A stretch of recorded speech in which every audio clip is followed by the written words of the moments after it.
Well, this is a wrap-up, sort of a little review on some of the outings that I have taken recently looking for dumps and bottles. So if you have seen some of my videos um, before this, you actually see me dig some of these. Now some of the bottles I'm going to show you, you didn't see me dig because I sort of stumbled on them by accident and didn't record it. And they are being the Frosties. Now, this is a 1971. All four of these Frosties are 71s. And they were found under an old building that I was exploring the area. And looked under and saw them with a few Cokes. Not really old, but frosty nevertheless. And they're in great condition, so I might as well have taken them.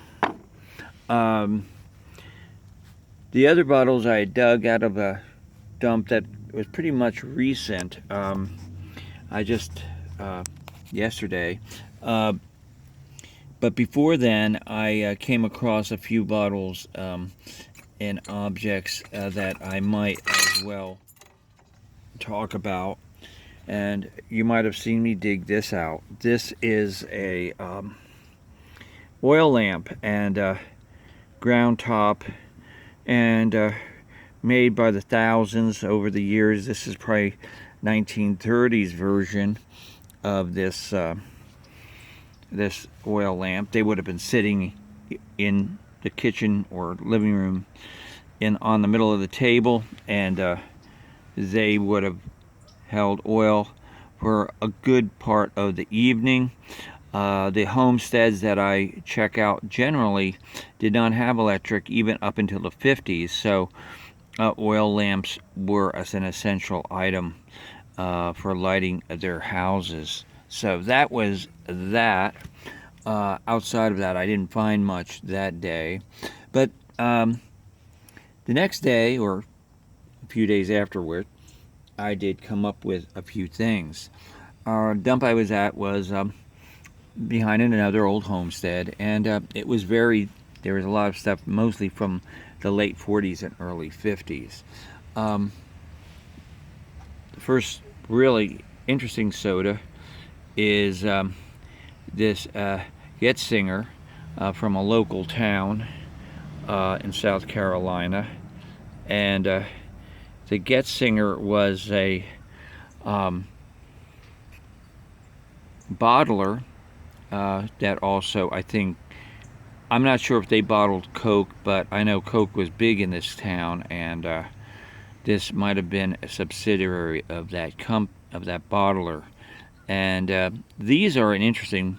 This one has a frosted texture to it, but some of them I found were actually tinted with a pyro carnival glass that's showing a little silver.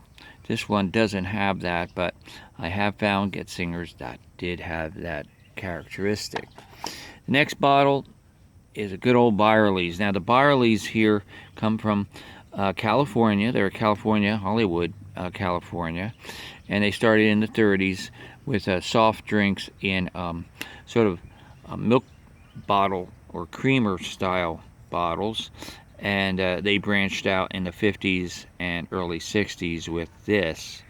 I believe this says that this bottle might be a 70s, and I would believe it because the Byerly part, there was a pyro, by the way, right up in here. It disappeared. But this section here is a little bit different than the older ones. This was a little bit more prominent. This is a little more light in its font. But the Byerly's, nice bottle to find. The next one is has an interesting history. It is a Snowcrest bottle. It says Crest Beverages. That is, it came later. So with this, the bottom says here, Crest Beverage Company, but it really is Snowcrest. You can see that there's a Snowcrest, and they came out of Massachusetts, and they were one of the companies, along with a myriad of different companies, that got in trouble with Coca-Cola. This little guy here was carried a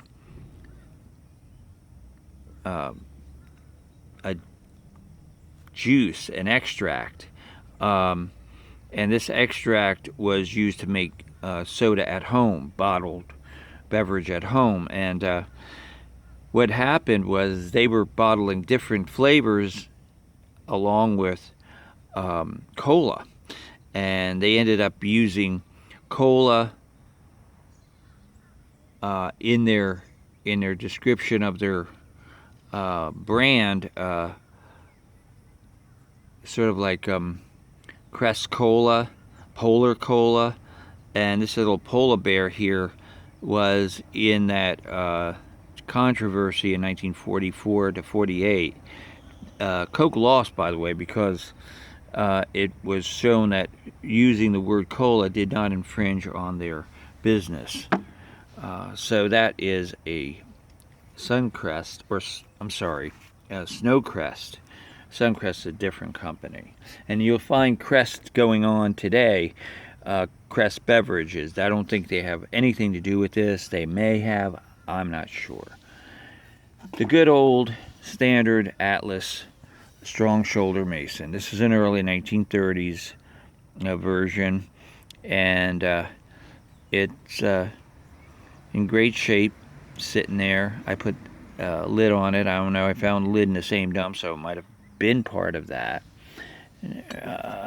This bottle here is just interesting. I think it's a shampoo from the 50s. I'm almost guaranteeing that. So, interesting bottle, though. I know somebody who would like that, so I'm going to give it to them. And another interesting bottle is Liberty. Liberty soft drink base, and it's the Collins Company, Collins in Memphis, Tennessee. Little as I couldn't find much information on this company, really. I looked, and a lot of places have Liberty in their name, but this one here apparently was, again, they sold a concentrate that you could make flavored drinks with, and so it falls under the beverage, soft drink beverage collectors, and it's a 1 1/4 ounce fluid ounce, and it looks like it was a what is that, Graham glass? I'm not sure. I always get mixed up with these glass companies. There's so many of them. And last but not least, this little white milk glass, a long little jar, really. Cool to put things in, so there, I kept it for that reason. And there it is.